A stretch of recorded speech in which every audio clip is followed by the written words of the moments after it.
Hello YouTubers, thank you for clicking on a video. I got another word from God for you today. I'm going to be reading from Numbers chapter 11 verse 1 through 2. And I'm going to be talking about complaining on today, ungratefulness. I'm going to read the word to you. Let me get there.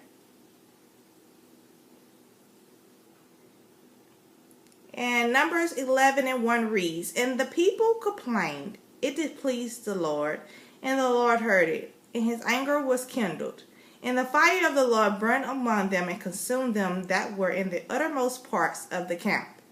And the people cried unto Moses, and when Moses prayed unto the Lord, the fire was quenched." Lord, thank you for giving us this word today. I ask that you be with us.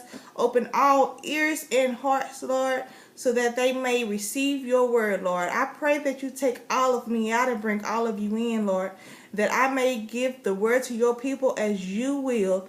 In the name of Jesus, I pray. Amen. Again, thank you guys for clicking on the video. I'm going to be talking about complaining. God is very unpleased with us because we have been complaining or seem ungrateful whenever he does or have us in a season in our life. Not every day is going to be a wonderful and happy day, and not everybody is going to always be happy with everything that God chooses to, basically situations that he chooses to put you in. Back in November, God gave me this message. He told me that this generation is an ungrateful generation. And I began to study on generations and try to understand, exactly what he meant by that. I mean, I understood as far as the ungrateful part, because if you just look around in the news or in everyday life, you hear people complaining all the time. We have to remember there's always someone worse off than we are. And we have to be very careful when we're complaining about something that is not worth complaining about. When I say complaining, please understand I'm not talking about if you at a restaurant and your food come back cold. Or if you're at a restaurant and you get very rude service and you complain or ask to speak to a manager.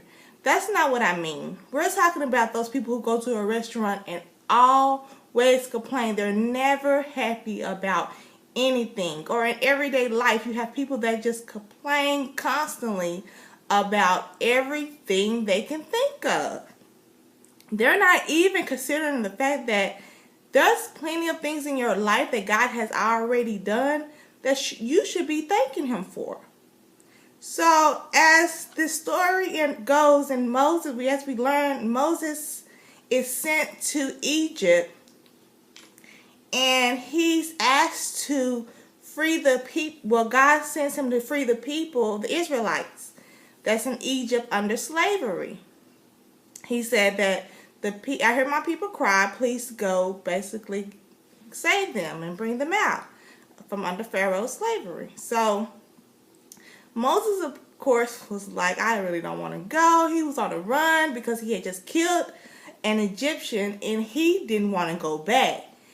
He began to tell God, my speech is not that great and I just really don't want to go to these people and ask them to free these Israelites.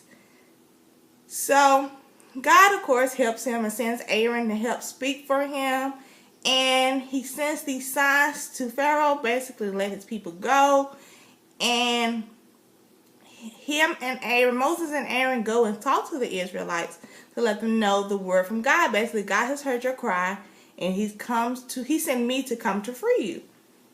So the people, of course, was happy. They didn't understand how he was going to do it because they knew the power that Pharaoh had, but they didn't realize how much power that their God had.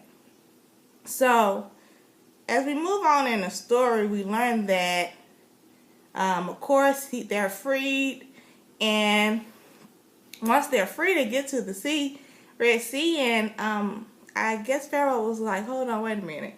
Did I just get punked? Hold on, let's go back and get these people because I need somebody to build all this stuff for me because I'm not going to do it. We're not going to do it. They thought they was better than the Israelites.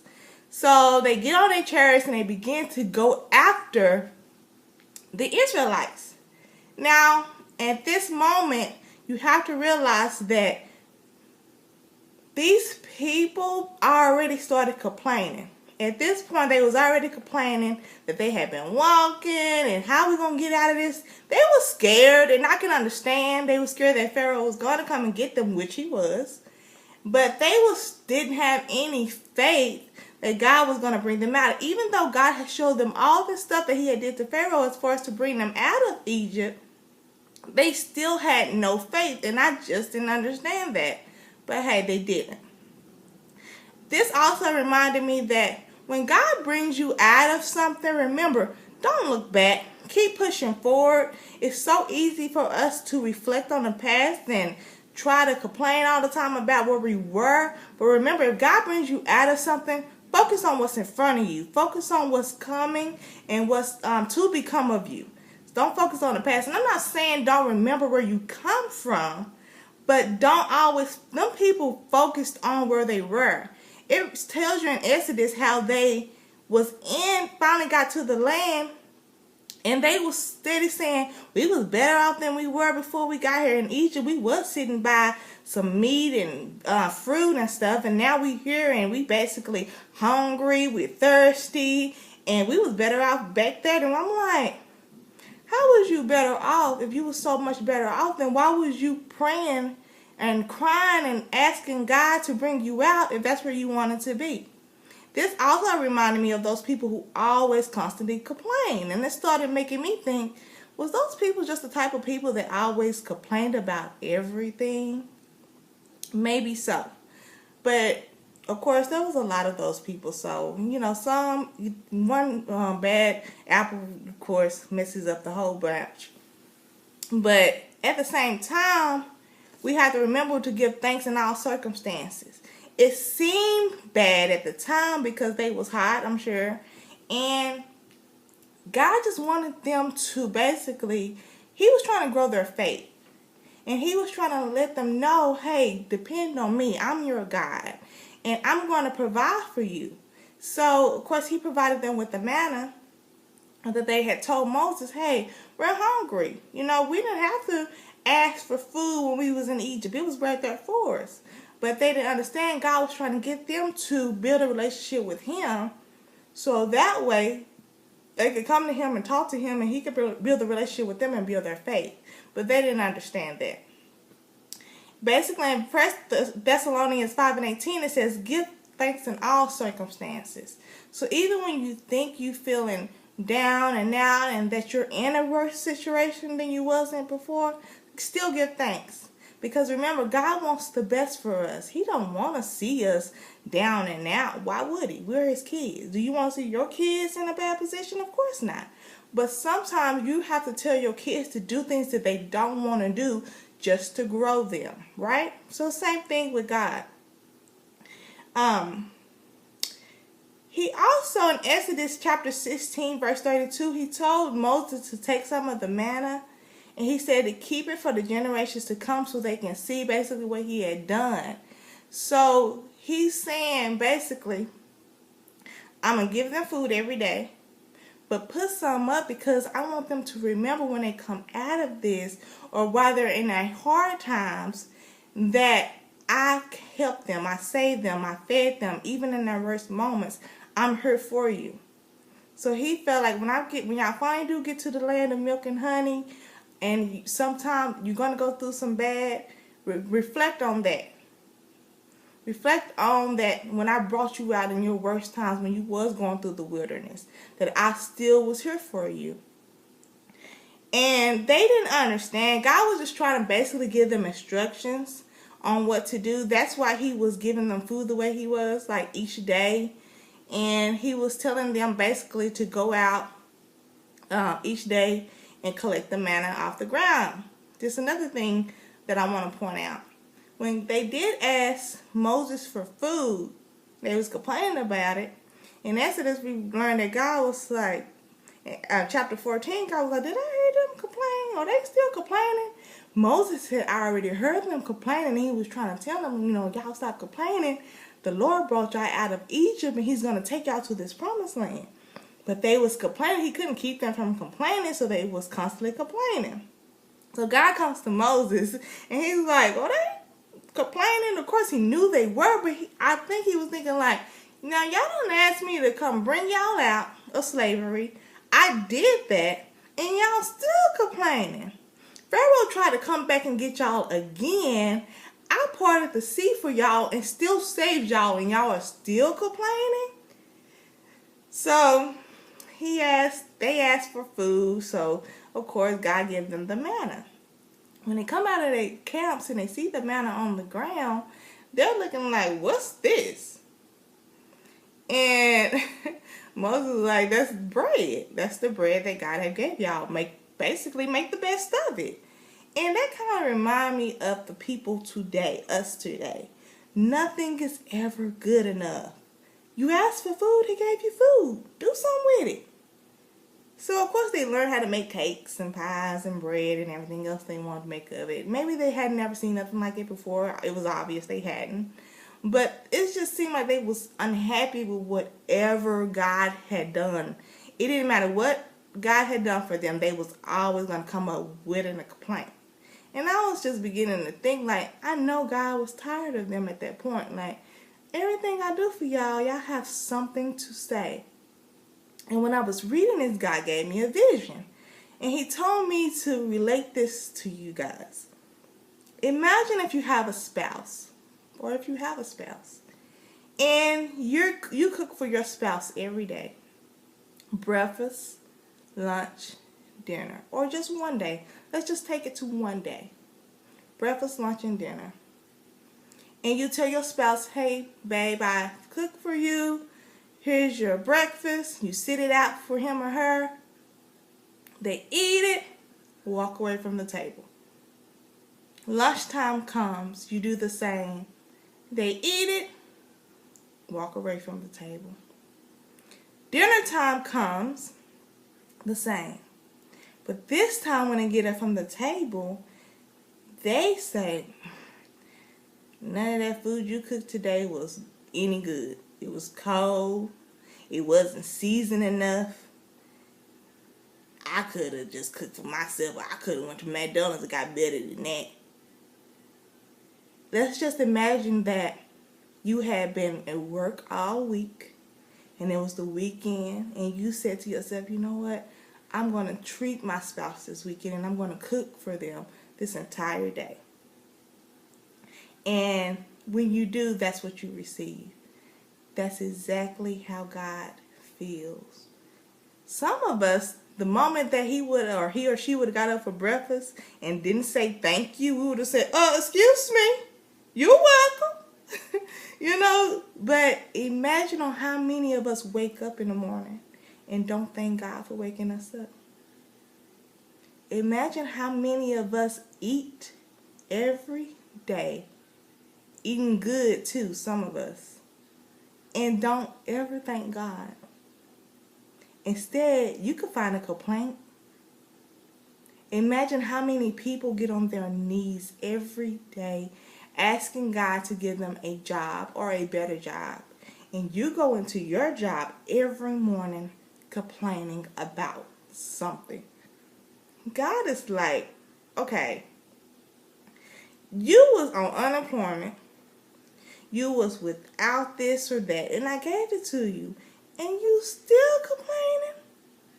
He was saying the same thing about the Israelites to Moses. I brought them out of Egypt. I parted the Red Sea for them so they can get across without the Pharaoh getting to them and killing them, because he was going to kill them. I don't believe he probably going to take some of them back to be his slaves, but he's probably going to kill a majority of them. I brought y'all out of slavery. I provided y'all food. I'm doing everything you asked me, and you still have a complaint. The people get this manna. They make well of it. They eat it. And Moses tell them, because God let them know, hey, tell them to only get enough for their family. So if you have a family of 4, don't go in there grabbing. Don't go outside grabbing enough for a family of 10. Or if you have a family of 10, don't go grabbing too little either. And so the people went and I got thinking God was wanting them to just follow instructions. So the people go and grab, and the people, of course, there's going to be people like this. There's people like this today that just couldn't do what God told them to do, or what Moses told them, instructed them to do. They grab too much. Next morning they wake up, there's worms in the manna. It's not even good. So you done grab extra for nothing. Again, God wanted them to depend on Him. So they eat the bread, and that's that, and now they're thirsty, of course. So God, instructs Moses to, strike the rock and give them water. They drink the water, they're good. And I began to think about the bread and the water. What did the bread and the water really mean? Are we missing the message here? And we are. So the message, of course, is in John 6:35. God tells us, I am the bread of life. Whoever comes to me shall not hunger. Whoever believes in me shall not thirst. So the bread and the water was only a symbol for saying, basically, still depend on me. Come to me whenever you need something. I'm all you need. Because once you seek me, everything else is here for you. You will not need anything long as you seek me. Long as you follow my instructions. In my last video, I advised you guys that God basically is saying, follow my instructions. Whatever I tell you to do, do it. And I'm going to make sure you're good. Whether I'm telling you to pay for someone groceries at the grocery store, give a word to someone, encourage someone throughout the day. Whatever I tell you to do, do it. It's not going to hurt you. God is never going to put you in a position that's going to make you hurt. Remember, He only wants the best for you in life. Also, bread is mentioned in the Bible 360 times in the King James Version. God is basically telling you, I'm what you need. You don't need, that's 365 days of the year. But bread is mentioned 360. That's more than enough. He's everything you need. And those people was complaining and thinking back on where they were. Oh, we was better off when we was in Egypt. You brought us here just for us to die? And Lord was like, really? That's what y'all really think? And Moses started complaining too. He was like, why y'all mad at me? I ain't the one that wanted to come and get y'all. God's the one told me to come and get y'all. But that's because they asked God to come and get them. He didn't want to see them in slavery. He wanted to save them. He did everything they asked. So when they got burnt up, when those people got burnt up, and they still looking crazy, they ain't never make it to the promised land, besides 2 of the people. You went through all of that complaining, God brought y'all out of slavery, and y'all still wasn't happy. God has brought you out of plenty of situations and you're still not happy and you're still complaining. We all go through hardships. There's always the good and the bad. There's always the sunlight and the rain. It is what it is. But when we go through these things, remember to always depend on God in whatever you do. Remember to thank God throughout the day. When you begin to thinking of a complaint, turn it into a positive. And again, I'm not talking about those complaints as far as your food is cold and you paying for it. I'm not talking about that. I'm talking about literally complaining about every little thing in your life. Stop it.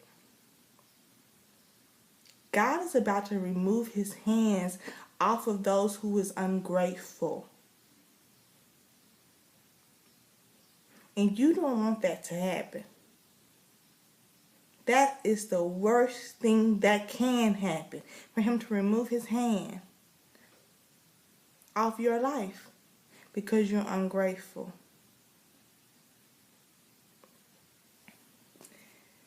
So remember in all things to keep God first, not second. When you get up in the morning, before you check Facebook, Twitter, Instagram, and everything else you may do besides turning off your alarm, remember to thank God for waking you up another day. Pray that God keep you and your children safe from harm. He keep your mind. Thank him for your limbs, letting you be able to walk, talk, see, hear. Remember, we don't know how bad it can be until we don't have something. I remember that I live in an apartment complex, and we came home one day and everything was off. And I was like, what's going on? So we look outside and something had happened with the green box. I think someone had ran into it. And we were without power for about 4 hours. And at that moment, I realized how much we missed power, and we didn't even realize that how much we needed it, or we really, not that we needed it so much, and how much we missed out, and we weren't even grateful for having the power. We didn't realize how easy it was to come in the house and turn on the TV, or to switch on a light, or that the refrigerator stayed cold due to electricity, or that the house stayed cool due to electricity. There's everyday blessings that we miss out on because we are used to it.